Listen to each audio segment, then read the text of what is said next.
PECT respect. YOUR your.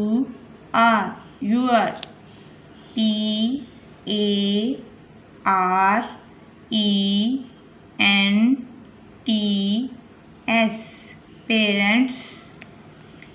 AND ant.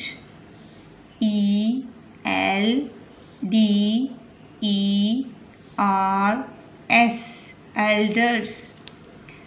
Always respect your parents and elders. इसको पढ़ें मेरे साथ.